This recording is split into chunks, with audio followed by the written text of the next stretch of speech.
माझं नाव आकाश आहे. एके दिवशी माझ्या पत्नीने मला माझ्या वडिलांसारख्या भावाविषयी अशी गोष्ट सांगितली जी ऐकून मी आश्चर्यचकित झालो. पण मला माझ्या पत्नीवर पूर्ण विश्वास होता की ती जे काही सांगत आहे ते खरे आहे. तिचा चेहरा पाहूनच असे वाटत होते की तिच्यासोबत खूप चुकीचे झाले आहे. पण त्यावेळी मी तिला काहीही बोललो नाही. तिचे बोलणे ऐकून मी सुन्न झालो होतो, कारण एकीकडे माझा मोठा भाऊ तर दुसरीकडे मला प्रेम करणारी पत्नी होती. त्या दोघांमध्ये मी फसलो होतो. त्यामुळे मी विचार केला की कोणताही निर्णय घेण्याआधी मी सत्याचा तपास लावेल. एके दिवशी मी स्वतः लवकर घरी आलो. जेव्हा मी घरी आलो तेव्हा मला घरात कोणीही दिसले नाही. आणि जसाही मी माझ्या रूममध्ये गेलो, समोरचे दृश्य पाहून माझ्या पायाखालची जमीनच सरकली. कारण माझ्या भावाच्या हातात माझ्या पत्नीचा. जेव्हा मी हॉस्पिटलमधून घरी आलो तेव्हा माझी पत्नी खूप रडत होती. मी हॉस्पिटलमध्ये वॉर्डबॉयची नोकरी करत होतो. आमची परिस्थिती खूप गरिबीची होती. घराची संपूर्ण जबाबदारी माझ्यावरच होती. माझ्या कुटुंबात माझ्या मोठ्या भावाव्यतिरिक्त दुसरे कोणीही नव्हते. आणि आता माझे लग्न झाले. माझ्या लग्नाला अजून 7च महिने झाले होते. मी माझ्या पत्नीसोबत खूप खुश होतो. माझी पत्नीही माझ्यासोबत खूप खुश होती. आणि तिने आमच्या घराला खूप चांगल्या प्रकारे सांभाळले होते. लग्नाच्या पहिल्या रात्रीच मी तिच्याकडून वचन घेतले होते आणि तिला सांगितले होते की माझ्या मोठ्या भावाने लहानपणापासूनच माझा सांभाळ केला आहे. माझा भाऊ मला माझ्या वडिलांसारखा आहे. तुलाही माझ्या भावाची काळजी घ्यावी लागेल. तिने हसूनच मला उत्तर दिले की तुम्ही काळजी करू नका. तुमच्या भावाला मी माझ्या मोठ्या भावासारखाच समजेल आणि त्यांची काळजी घेईल. माझ्या भावाला पोलिओ झाला होता. तरीही आई वडील गेल्यानंतर त्यांनी माझी खूप काळजी घेतली. दोन्ही पायांनी अपंग असतानाही त्यांनी माझा प्रत्येक हट्ट पूर्ण केला होता. माझा भाऊ अंगणातच फळ विकण्याचे काम करत होता. फळे विकून जे पैसे येत होते त्या पैशात आमचा घर खर्च भागत होता. माझ्या भावाने माझे शिक्षण पूर्ण केले आणि त्यासोबतच माझ्या सर्व इच्छाही पूर्ण केल्या. त्याने माझ्यासाठी अनेक गोष्टींचा सामना केला. मी माझ्या भावाचे उपकार कधीही विसरू शकत नाही. मी माझ्या भावालाच माझे सर्व काही मानत होतो. जेव्हा माझे आईवडील वारले तेव्हा मी फक्त 10 वर्षाचा होतो आणि माझा भाऊ लहानपणापासूनच दोन्ही पायांनी अपंग होता. तो आपल्या पायावर पूर्णपणे उभाही राहू शकत नव्हता. लोकांनी त्याची टिंगल करू नये यामुळे तो घरातून बाहेर जास्त कुठे जात नव्हता. आम्ही दोघेच भाऊ होतो. माझ्या आईवडिलांनी त्याचे नाव सुजित ठेवले होते. मी रोज शाळेत जात होतो. त्या दिवशीही मी नेहमीसारखा शाळेत जायला निघालो होतो. पण तेवढ्यात माझ्या आईला मामाने फोन करून माहेरी बोलावले, कारण माझ्या आजीची तब्येत जास्तच बिघडली होती. माझी आई आणि मावशी दोघेही लगेच माहेरी जायला निघाले. मीही आईला हट्ट केला की मलाही तुझ्यासोबत यायचे आहे. त्यावर आई मला म्हणाली की नाही बेटा, तुझी परीक्षा चालू आहे आणि जर तू माझ्यासोबत गावी आला तर तुझे वर्ष वाया जाईल. त्यामुळे मी तुला घेऊन जाणार नाही. त्यावेळी मी 3रीच्या वर्गात होतो आणि मी शिकण्यात हुशार होतो. म्हणून माझ्या आईवडिलांची अशी इच्छा होती की मी शिकून नोकरी केली पाहिजे. याच कारणामुळे शिक्षणाच्या बाबतीत माझे आईवडील खूप स्ट्रिक्ट होते. मी रडत राहिलो, पण तरीही आई मला तिच्यासोबत घेऊन गेली नाही. तिने मला समजावून सांगितले की बेटा, जेव्हा तुझी परीक्षा संपेल तेव्हा मी तुला गावी घेऊन जाईल. आणि बघ, तुझा दादाही तुझ्यासोबत इथेच आहे. माझा भाऊ मला म्हणाला, हो आकाश, तू इथेच माझ्याजवळ थांब. आपण TV पाहूया. आपल्याला कोणीही इथे रोकटोक करणार नाही. हे ऐकून मला खूप आनंद झाला. माझा भाऊ जरी माझ्यापेक्षा 5 वर्षाने मोठा होता, तो तरीही माझ्यासोबत बसून TV पाहत असे. माझ्या भावाने मला TVचे आमिष दाखवले आणि मी तयार झालो. त्यानंतर माझे वडील मला शाळेत सोडायला आले. मी शाळेत गेल्यानंतर माझे आई वडील दोघेही भोपाळला जाण्यासाठी निघाले. माझे आई वडील तिथे 2-3 दिवसांसाठी गेले होते. मी आणि माझा भाऊ घरी राहून एकमेकांची काळजी घेणार होतो, कारण आधीही बऱ्याच वेळा माझे आई वडील आम्हाला घरी सोडून जात होते. त्यामुळे ते आमची जास्त काळजी करत नव्हते. त्यांना हे चांगलेच ठाऊक होते की आम्ही दोघे एकमेकांची चांगल्या प्रकारे काळजी घेतो. पण ह्यावेळी आम्हाला हे माहीत नव्हते की ते आम्हाला कायमचेच सोडून जाणार आहे. कारण ज्या बसमध्ये ते बसले होते त्या बसचा भयंकर ॲक्सिडेंट झाला. ही बस खाडीत जाऊन पडली होती. तेथे काही लोकांचे प्रेत सापडले, पण काही लोकांचा तपास लागला नाही. बसमधील बरेचसे लोक आपल्या फॅमिलीपासून दूर गेले होते. जेव्हा ही गोष्ट माझ्या भावाला माहीत झाली तेव्हा त्याचा रडून रडून बेहाल झाला होता. पण मला मात्र काहीच कळत नव्हते की माझा भाऊ का रडत आहे. पण जेव्हा माझ्या भावाने मला सांगितले की आपले आईवडील आता या जगात राहिले नाही, ते ऐकून माझ्या छोट्याशा जीवाचेही रडून रडून हाल झाले होते. त्या दिवसानंतर माझ्या भावानेच माझी संपूर्ण काळजी घेतली. त्या दिवसानंतर आम्ही दोघेही एकमेकांचा आधार बनलो. माझा भाऊ अपंग असतानाही त्याने माझी प्रत्येक कामे केली. माझ्या वडिलांचे फळाचे दुकान होते, पण माझा भाऊ दुकानात जाऊन फळे विकू शकत नव्हता. त्यामुळे त्याने आमच्या घराच्या पुढेच अंगणात फळांची गाडी लावली. आम्हा दोघांनाही आमच्या आईवडिलांची खूप आठवण येत असे. घरातील प्रत्येक गोष्टीत त्यांची आठवण होती. त्यामुळे असे वाटत होते की ते दोघे जणू घरातच आहेत.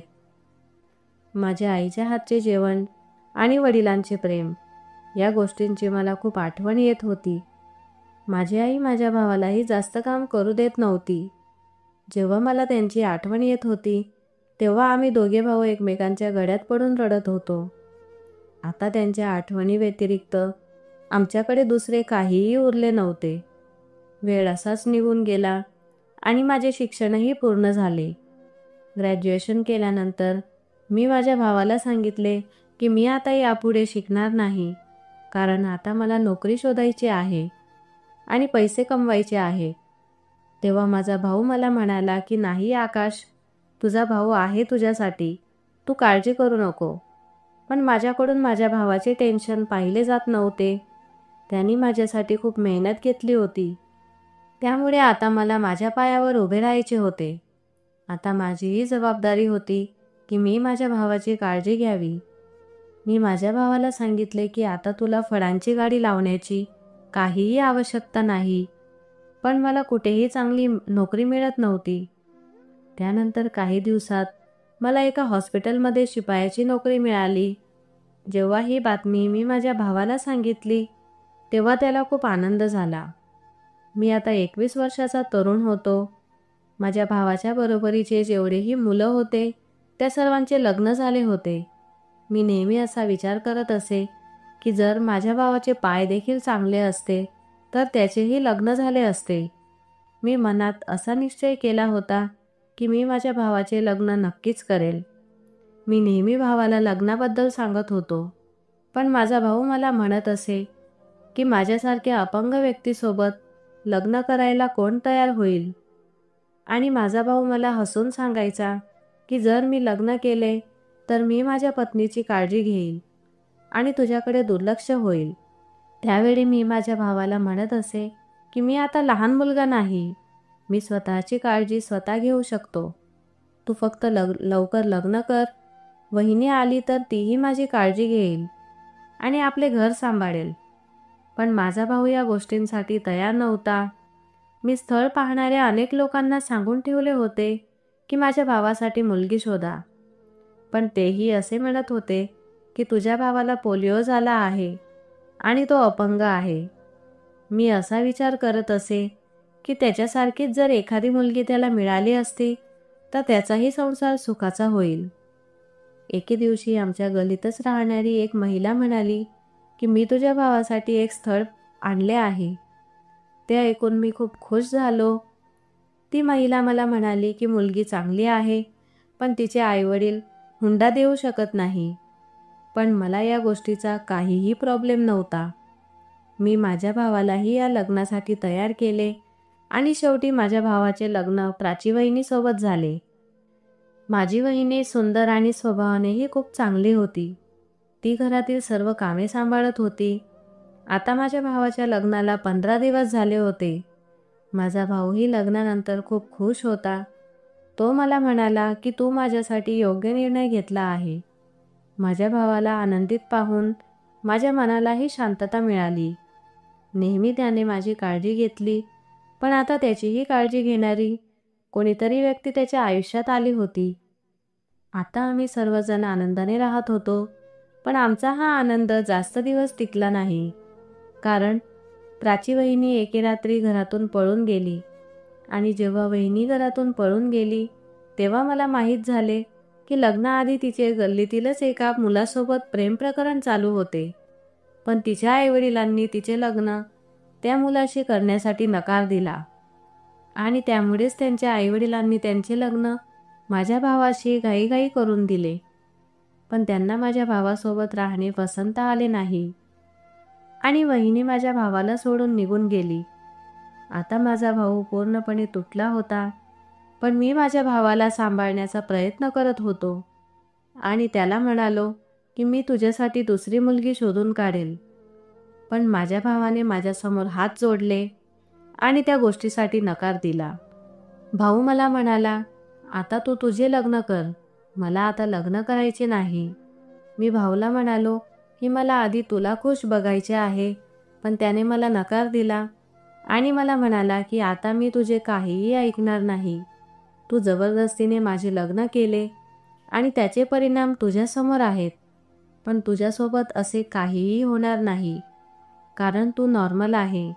तुला एक चांगली मुलगी मिळेल आणि मी देवाला प्रार्थना करेल की तू सुखाने संसार करावा.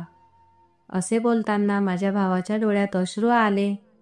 त्याला पाहून मी खूप नाराज झालो, कारण बऱ्याच वर्षानंतर माझ्या भावाच्या आयुष्यात आनंद आला होता, पण तोही जास्त काळ टिकला नाही. माझ्या भावाने मला लग्नासाठी खूप आग्रह केला, त्यामुळे मी लग्नासाठी तयार झालो आणि माझ्यासाठी एक स्थळ आले. पण यावेळी मी त्या मुलीबाबत सगळीकडे चौकशी केली, कारण भावाचे लग्न आम्ही खूप घाईघाईने केले होते.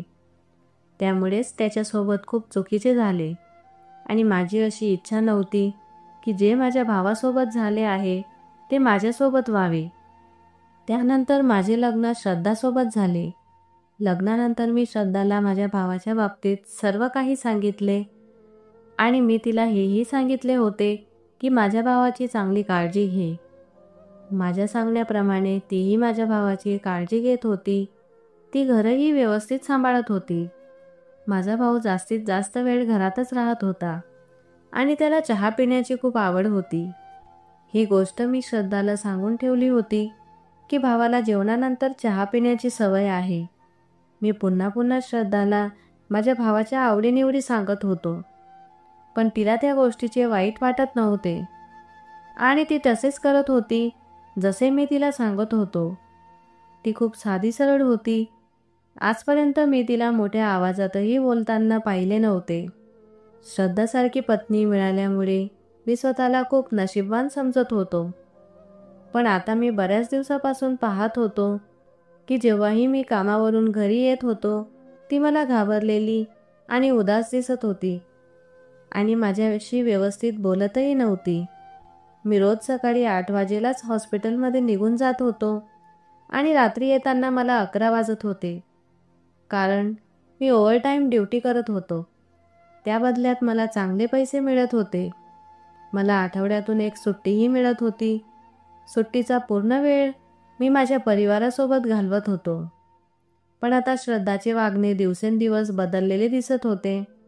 असेच 2 महिने निघून गेले आणि एके दिवशी जेव्हा मी घरात आलो तेव्हा माझ्या पत्नीने तिच्या रूमचा दरवाजा आतून बंद केला होता आणि मी जेव्हा जवळ जाऊन पाहिले तेव्हा मला तिच्या हुंदक्यांचा आवाज येत होता.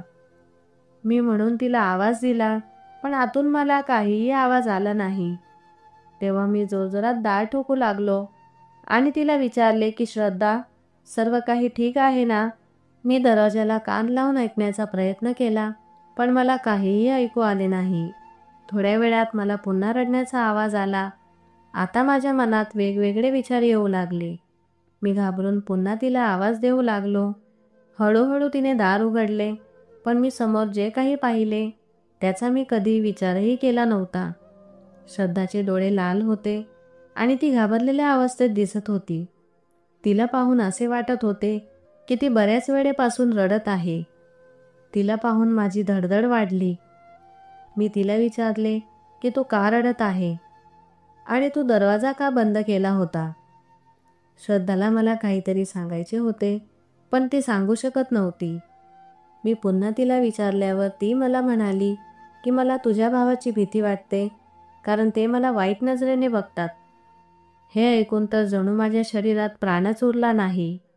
मी तिच्याकडे पाहू लागलो, कारण ती मला असे काही सांगत होती जे मी स्वीकारू शकत नव्हतो. मी तिला म्हणालो की तू हे काय सांगत आहे, पण तिचा घाबरलेला चेहरा आणि अश्रू पाहून असे वाटत होते की ती खरं बोलत आहे. पुढे ती मला म्हणाली की मी ही गोष्ट तुला बऱ्याच दिवसापासून सांगणार होते, पण मला हे कळत नव्हते की कशा प्रकारे सांगावे. ते माझ्यावर वाईट नजर टाकतात आणि माझ्याजवळही येण्याचा प्रयत्न करतात. पुढे काही बोलण्याआधीच ती रडू लागली. मी तिच्याकडे दुर्लक्ष करण्याचा प्रयत्न केला, कारण तिला पाहून असे वाटत होते की ती खोटं बोलत नाही. मी तिला म्हणालो की तू हे सर्व काही मला आधी का सांगितले नाही. ती मला म्हणाली की मी या घरात आली तेव्हापासूनच ते माझ्यावर वाईट नजर टाकत आहे, पण मी हे सर्व काही सहन करत होते. मी तुम्हाला मुद्दामच ही गोष्ट सांगितली नाही, कारण तुम्ही तुमच्या भावाची खूप इज्जत करतात आणि जर तुम्ही माझ्यावर विश्वास केला नसता तर. पण आता हे माझ्या सहन करण्याच्या पलीकडे झाले होते.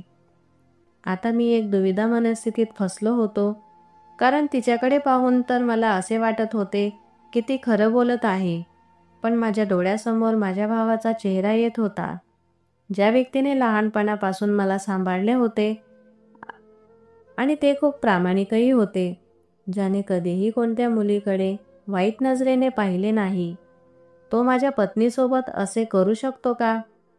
मी श्रद्धाचा हात पकडला आणि म्हणालो की तुला हे सर्व काही एकटे सहन करण्याची गरज नाही. मी या गोष्टीचा काहीतरी तोडगा काढतो. आता मी मनातल्या मनात विचार करू लागलो की सत्याचा तपास लावलाच पाहिजे. तेवढ्यातच ती माझ्या गळ्यात पडून रडू लागली. मी हा विचार करू लागलो की जर माझी पत्नी चुकीची आहे तर मी तिला चुकीचा आरोप लावण्याची शिक्षा कशी देऊ, आणि जर ती खरं बोलत आहे तर मी माझ्या भावाला शिक्षा कशी देऊ. मला काहीही कळत नव्हते. माझी पूर्ण रात्र विचारात गेली. मी विचार करत होतो आणि माझी पत्नी झोपली होती. मी पाहिले की ती निवांत झोपली आहे आणि मी उठून माझ्या भावाजवळ गेलो तर तोही शांत झोपला होता. आता या घरात मी एकमेव असा होतो की ज्याला विचारात झोप येत नव्हती. दुसऱ्या दिवशी मी पुन्हा माझ्या कामाला गेलो. आज तेथेही मी खूप विचारात बसलो होतो. तेथे माझा मित्र जयने मला विचारपूस केली, तेव्हा मी त्याला सर्व काही सांगितले.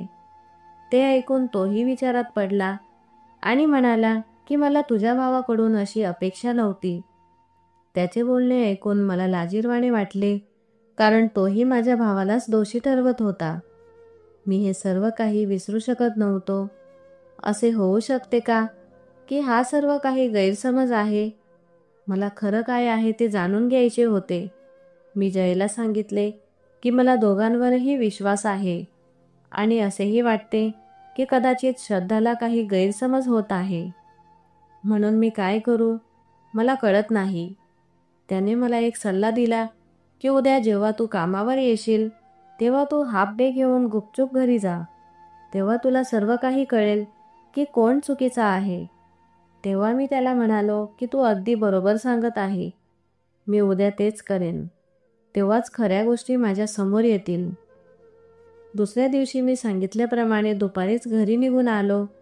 त्या बाबतीत मी त्या दोघांना काहीही सांगितले नव्हते. पण जेव्हा मी घरात गेलो तेव्हा मला घरात कोणीही दिसले नाही. मी हळूवार चालतच माझ्या रूमकडे गेलो. रोज तर माझा भाऊ अंगणातच खुर्ची टाकून बसत होता, पण आज तो मला अंगणात दिसला नाही. आणि हेच पाहण्यासाठी जेव्हा मी माझ्या रूममध्ये गेलो आणि जसेही मी रूममध्ये डोकावून पाहिले, माझ्या पायाखालची जमीनच सरकली, कारण माझ्या भावाच्या हातात माझ्या पत्नीच्या साडीचा पदर होता. ते दोघेही रूममध्ये होते आणि जशीही त्यांची नजर माझ्यावर गेली, श्रद्धा धावतच माझ्याजवळ आली आणि जोरात रडू लागली. माझा भाऊ खूप घाबरलेल्या अवस्थेत दिसत होता आणि एका जागेवर थांबला होता. हे सर्व पाहून मला खूप राग आला. हे सर्व काही आज डोळ्यांनी पाहिल्यानंतर मी काही ऐकण्याच्या आणि समजण्याच्या मनस्थितीतच नव्हतो. मी लगेच माझ्या भावाकडे चालून गेलो आणि मी त्याचे कॉलर पकडले. त्यावेळी माझा भाऊ मला म्हणाला की आकाश, तू हे काय करत आहे? मी रागातच त्याला म्हणालो की तोंडातून एक शब्दही काढू नकोस. माझे रागावर नियंत्रण नव्हते. आज मी हे सर्व काही पाहण्यासाठी घरी आलो होतो की माझ्या पाठीमागे घरात काय चालले आहे. श्रद्धाने तुमच्यावर केलेला आरोप खरा आहे की नाही हेच मला बघायचे होते. पण आज मी ते माझ्या डोळ्यांनी पाहिले आहे आणि सर्व काही सिद्ध झाले आहे. त्यावर माझा भाऊ मला म्हणाला की माझे काही ऐकून तरी घे. पण मी जोरात त्याच्यावर ओरडलो आणि म्हणालो की मला काहीही ऐकायचे नाही. मी सर्व काही माझ्या डोळ्यांनी पाहिले आहे. तुझी पत्नी जर तुला सोडून गेली आहे तर याचा अर्थ असा नाही की तू माझ्या पत्नीवर वाईट नजर टाकशील. रागाच्या भरात मी माझ्या भावाला खूप बरे वाईट बोललो, पण तो खाली मान घालून सर्व काही ऐकत होता. कारण मला त्याचे काहीही ऐकून घ्यायचे नव्हते. मला आता असा व्यक्ती घरात नको होता जो माझ्या पत्नीवर वाईट नजर टाकेल. माझा भाऊ मला काहीतरी सांगण्याचा प्रयत्न करत होता आणि श्रद्धा रडत होती. पण तो मला काय सांगण्याचा प्रयत्न करत होता? पण तो माझ्या पत्नीलाच खोटं ठरवण्याचा प्रयत्न करत होता. पण आज त्याचा खरा चेहरा माझ्या समोर आला होता. श्रद्धा रडून रडून मला एकच गोष्ट सांगत होती की आता तुम्ही काहीतरी निर्णय घ्या. मी एकटी तुमच्या भावासोबत राहू शकत नाही, कारण ते माझ्यासोबत. आणि एवढे बोलून ती पुन्हा रडू लागली. मी आता काय निर्णय घ्यावा हे मला कळत नव्हते. जे आयुष्य मी माझ्या भावासोबत घालवले होते ते सर्व काही मला आता आठवत होते, कारण त्याने माझ्यासाठी खूप काही केले होते. आईवडील वारल्यानंतर त्यानेच माझी काळजी घेतली होती. मी थोडा वेळ विचार केला आणि रागातच भावाला म्हणालो की तू या घरातून निघून जा. तो एकही शब्द न बोलता खाली मान घालून गुपचूप आपल्या रूममध्ये निघून गेला. माझा भाऊ रूममधून गेल्यानंतर आता मी शांत बसलो होतो. सर्वत्र शांतता पसरली होती. मी श्रद्धाला शांत करण्याचा प्रयत्न करत होतो. थोड्याच वेळानंतर जेव्हा मी रूमच्या बाहेर आलो तेव्हा मी पाहिले की माझ्या भावाने त्याचा पूर्ण सामान पॅक केलं होता आणि तो घराबाहेर जात होता. माझा भाऊ माझ्याकडे अपेक्षेने पाहत होता की मी त्याला घरातून जाऊ देणार नाही. पण मी त्याच्याकडे दुर्लक्ष केले, कारण मी अशा व्यक्तीला माझ्या घरात सहन करू शकत नव्हतो जो माझ्याच पत्नीवर वाईट नजर टाकेल. आता माझा भाऊ घरातून गेला होता आणि बऱ्याच दिवस तो मला कुठेही दिसला नाही. त्याच्यासाठी मला वाईटही वाटत होते. माझे एक मन म्हणत होते की त्याला घरातून जाऊ देऊ नये. पण आता माझ्या आयुष्यात सुख शांतता राहिली नव्हती. मला माझा भूतकाळ आठवत होता. माझ्या भावासोबतच्या सर्व गोष्टी मला आठवत होत्या. कधीकधी तर मला असे वाटत होते की मी निर्णय घेताना चुकलो तर नाही. आता माझे कामातही चित्त लागत नव्हते. हॉस्पिटलमध्येही मला पुन्हा पुन्हा माझ्या भावाचाच विचार येत होता. मला असे वाटत होते की मी त्याच्यासोबत चुकीचे केले आहे. पण दुसऱ्याच वेळी मला हाही विचार येत होता की त्याने माझ्या पत्नीसोबत असे का केले. श्रद्धा आता खूप आनंदाने राहत होती. बऱ्याच दिवसानंतर माझा भाऊ मला माझ्या हॉस्पिटलच्या समोर भीक मागताना दिसला. त्याला अशा प्रकारे भीक मागताना पाहून माझ्या डोळ्यात अश्रू आले. पण त्याच वेळी त्यांनी श्रद्धासोबत जे काही केले होते ते मला आठवले. मी माझे तोंड फिरवले, पण माझ्या भावाने माझ्याकडे पाहिले होते. त्याला कदाचित माझ्याजवळ यायचे होते, पण मी त्याच्याकडे दुर्लक्ष केले आणि मी तेथून निघून गेलो. असेच बघता बघता आता 2 वर्ष निघून गेले. पण त्यानंतर मी माझ्या भावाला कुठेही पाहिले नाही. श्रद्धा आता नॉर्मल झाली होती, पण मला माझ्या भावाची खूप आठवण येत होती. आमच्या लग्नाला 2 वर्षे पूर्ण झाली होती, पण अजूनही आम्हाला मूलबाळ नव्हते. आणि याच गोष्टीची श्रद्धाला खंत वाटत होती की ती आई का बनू शकत नाही. डॉक्टरांकडेही आमची ट्रीटमेंट चालू होती, पण मी आता पाहिले होते की श्रद्धा आता खूप नाराज राहत होती आणि ती सारखीच दरवाजाकडे पाहत होती. या बाबतीत मी तिला विचारण्याचा प्रयत्नही केला की काय झाले आहे, पण तिने मला काहीही सांगितले नाही. एके दिवशी मी तिला सांगितले की माझ्या मित्राने मला एका चांगल्या डॉक्टरचा पत्ता दिला आहे, आपण आपली ट्रीटमेंट तिथे करूया. एके दिवशी मी तिला डॉक्टरांकडे घेऊन गेलो. डॉक्टरांनी तिला चेक केले आणि तिचे काही रिपोर्टही काढले. आणि जेव्हा ते रिपोर्ट आम्हाला मिळाले ते पाहून आम्ही दोघेही आश्चर्यचकित झालो, कारण त्या रिपोर्टमध्ये असे लिहिले होते की श्रद्धा कधीही आई बनू शकत नाही. हे ऐकून श्रद्धा रडू लागली. मी तिला समजावण्याचा प्रयत्न केला की आपण पुन्हा दुसऱ्या डॉक्टरांकडे तुझी ट्रीटमेंट करूया. तेव्हा ती रडतच म्हणाली की आता काहीही होऊ शकत नाही, मी कधीही आई होऊ शकत नाही. कदाचित मला तुमच्या भावाचा शाप लागला असेल. 3 वर्षांनंतर श्रद्धाच्या तोंडात माझ्या भावाचे नाव आले होते. ते ऐकून मी आश्चर्यचकित झालो. तेव्हा मी तिला म्हणालो की तू हे काय सांगत आहे.